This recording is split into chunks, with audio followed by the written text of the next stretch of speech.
Hey, this is James, and we're here on Support the Scene. We're in the jam box or jam room, as I can't remember which I called it, but I called the segment something with jam. But anywho, I am here with the amazing Eddie. Eddie, can you introduce yourself a little again to the audience? Hi, everybody. My name is Ed, also known as Eddie Lam Halen. I play in a couple of bands. I play in Cry of Silence, an all-Asian rock band from Vancouver, but I also play in a cover band called The Naturals. And sometimes I play by myself, too. I can just go by Eddie Lam and Friends, or Eddie Lam Trio, or even just by solo. I think everyone loves that phrase, when you just go out and play with yourself. Yeah, that's right. Now, speaking of that, what do you find is your favorite experience, whether it's rocking a crowd by yourself or with a small couple of friends, or do you think it is the full band experience? I think all of these were great experiences in their own way, when you're in the right event. Back in May of this year, of 2019, I actually played solo for a community event called Salmon Send-Off in Burnaby. It's actually run by the school district out there, and so they got me to be a part of the gig. So I just played a bunch of songs acoustically, and honestly, it was really enjoyable. And the cool thing about it is that because it's a very mellow event, we had people sitting at the chairs in front of the stage, just wanting to just relax and pay attention to what I was doing, which is great. So when it comes to my cover gigs, though, when I play solo acoustic, you're going to get a mixed bag. So if you want someone that does Bob Seger, Bruce Cockburn, Alice in Chains, and Yellow Card and Blink-182 all in the same set, I'm your guy for that. Yeah, that's very true. I mean, I think I've seen you more times than I can count on one hand, and every experience I've seen you with has been completely different, and that's the cool thing I love about it, is that you're not a one-trick pony kind of guy.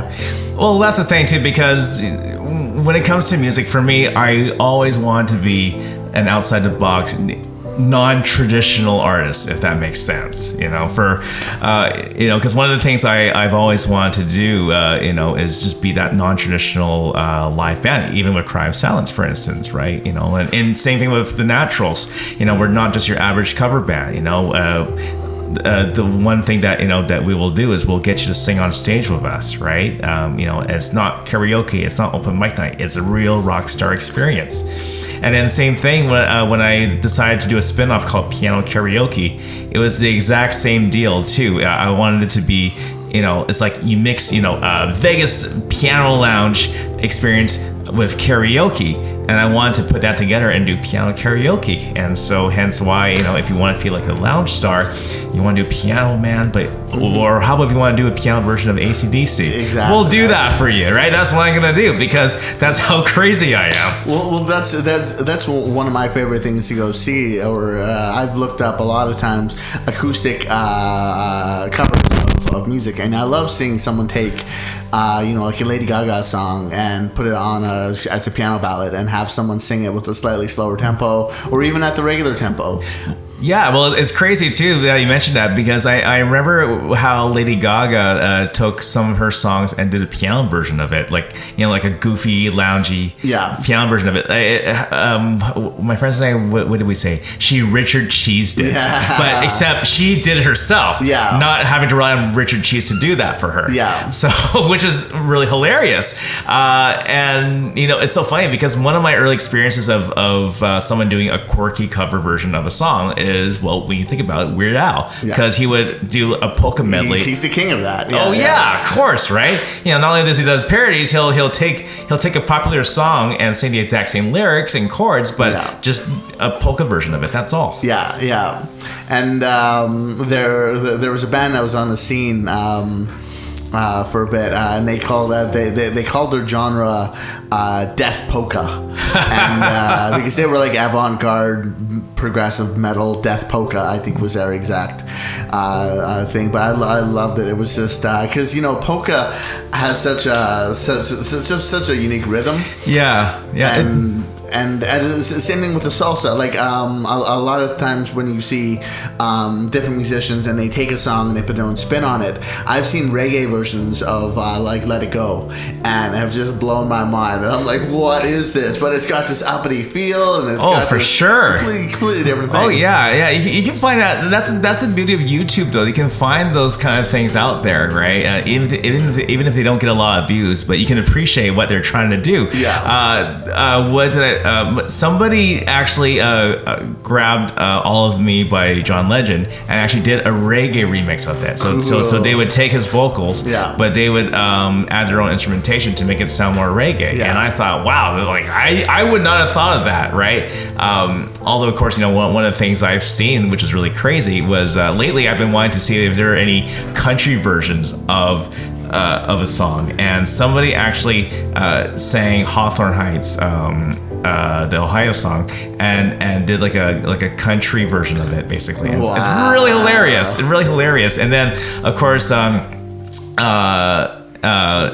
and then of course you can find different country versions of other popular songs. Just YouTube it, and you'll definitely find something on there. Although the one thing that has made me laugh recently was there's this Asian kid in California who took Evanescence, Bring Me to Life, and used Goofy's voice instead. And he actually sounded exactly like Goofy, which is so frighteningly awesome. Yeah. Right? So, so he would, like in a chorus, right? He'd be like, wake me up. And wake me up inside. I can't wake up. And he goes like, save me. Yeah. Just like that. Which is so like awesome, And so I check out some other stuff he's done, with Goofy's voice, and like I'm just like, man, this is so awesome, right? And again, going back to the whole thing that I love about people going outside the box, doing something that's quirky, and they don't care what kind of response they get from it. If they know it's going to make some people laugh, if it made me laugh, you know what? I think those people have done their jobs. Yeah, well, and that's the thing too. With the birth of YouTube, you have these people that are putting their creativity just out there. Yeah, and you see all these different, because doing just straight up covers, like acoustic singer-songwriter covers of songs, we all know it gets you only so many views unless there's certain things that ring true. Like it's the thing on how to go viral, and the fine balance between being naturally viral, where you have something that's like that Goofy thing. He's probably not thinking, okay, cool, Goofy's voice, late 90s band, like there's no formula to it. He just did it, and then people loved it, and it got spread. And as musicians, we're always trying to craft the fine balance between our music that we enjoy, but also trying to craft music towards what we think people will enjoy, how to get our music out there. As a songwriter, do you mostly write for yourself, or do you write for other people? I would say a bit of both. I just feel that when it comes to songwriting, I really do feel that it's important not just for people to enjoy it, but also for myself to enjoy it too. Because you got to have that balance. Just because if you just cave into what people like, right, but you're not enjoying it, then of course it turns into more of a chore, of a quote unquote job, than something you enjoy doing, right? Because if this is something you want to do, and if you want to think longevity as a career, you got to make sure you're prepared to want to play this forever, right? As long as your career goes. So I would say when it comes to writing songs, I would say keep writing it, but if you enjoy it too, and you're just like, oh man, I can't wait to show this to the people. And when people see your enthusiasm of how far you come with that song that you've written, they'll see it, they'll feel. Well, and that's what excites people. You're really your own selling mechanism. If you're not enthused on playing your music, why should they be? Yeah, exactly. And I find that too, when it comes to songwriting, what I always say to people, that if you're stuck on writing a song, that's okay, because what's going to happen is that as time goes by, something will come to you. But of course, I would say to people, don't wait too long, but don't rush it at the same time. Don't force it. Yeah, don't force it. Don't wait too long. But just revisit it. And well, that's the thing. Like for a long period when I used to write songs, if it wasn't finished in the night, I would kind of give up on it, and I'd never return to it. Yeah. But recently, I'll put some riffs down, and I'll get stumped on like, cool, where do I want to go with this? I'll bounce it out so I can listen to it, but I'll listen to it for a few days, and then I'll come back, grab my guitar, and be like, I know exactly where I want to go with this. Oh yeah, for sure. And it's so funny. Back in early July, I was actually at the Paul McCartney concert, right? And we all know that it's such an honor to see one of the Beatles live on stage. One of the greatest songwriters in history. Of course, yeah. So, but I heard the story that actually the lyrics for Yesterday actually came to Paul McCartney in a dream. I heard that too. Yeah. And it's so funny, when that stuff comes to you just out of nowhere, just like that, it's just like, oh wow, and and who knew it became such a big hit. So it's crazy because like sometimes that kind of stuff can come to you like either in the middle of your sleep, or maybe you were just like dozing off, or maybe you were just like maybe you heard maybe as an example, you heard some sirens, driving by, but you're like, wow, I can add that to a song. Something similar to, to a siren, but just in key. Yeah. Well, I'm sure, you're the same as some of us, where if you pulled out your phone right now, there you'd have on your notes some lyrics and some chord ideas, or even some audio recordings on your phone of little bits and snippets of songs. Oh yeah, actually, that's the thing. Thank goodness for technology on that part. Just because I'm just gonna say it for the record. We're all getting old, and so maybe our memories are not going to be as good as they used to be, right? So sometimes it's best, when technology is such a big advantage to people like us. So whenever an idea does come to mind, I make sure I grab my phone, press the record button, and then that's it. And I'll revisit it once I'm ready to lay down some other parts for the song to make it more complete.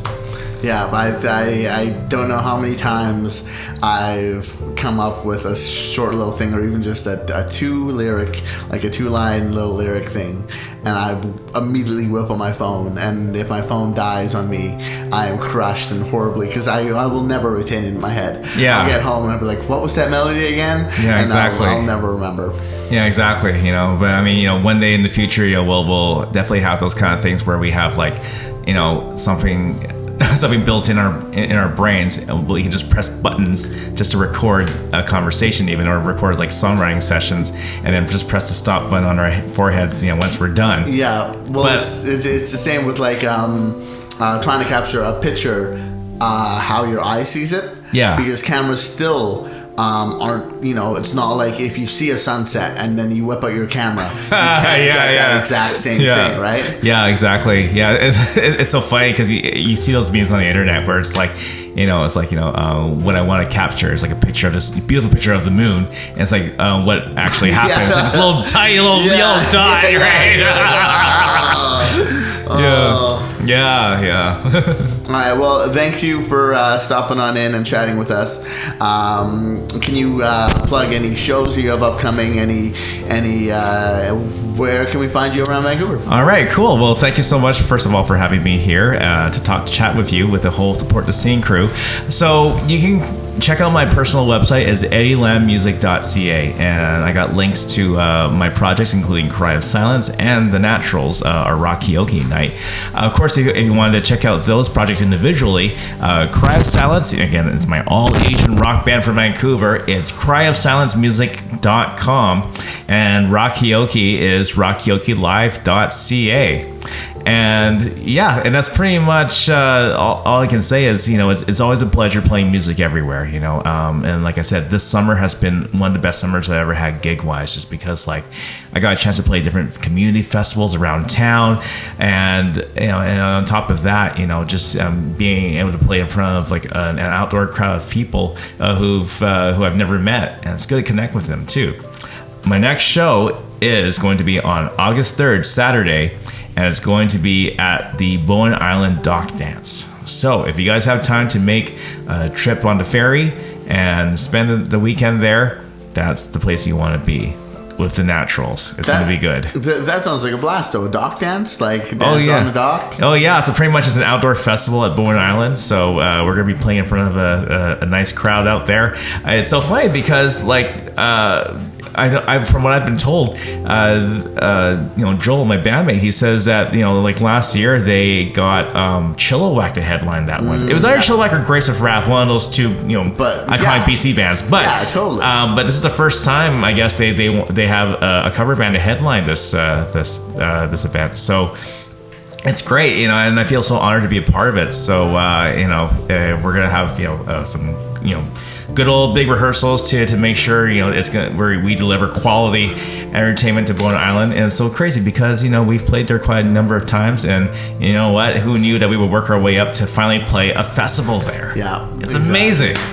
I gotta love all the supporters of every scene in Vancouver, and you got to give them a shout out for people who organize these events, who put tireless hours into setting up all this stuff to give us a platform to play. Yes, and actually, I would tell everyone too, if you're in a band and someone puts on a really cool event, such as a dock dance. So this is what I would give a tip to everybody is I would write a nice little thank you card for the people who organize it.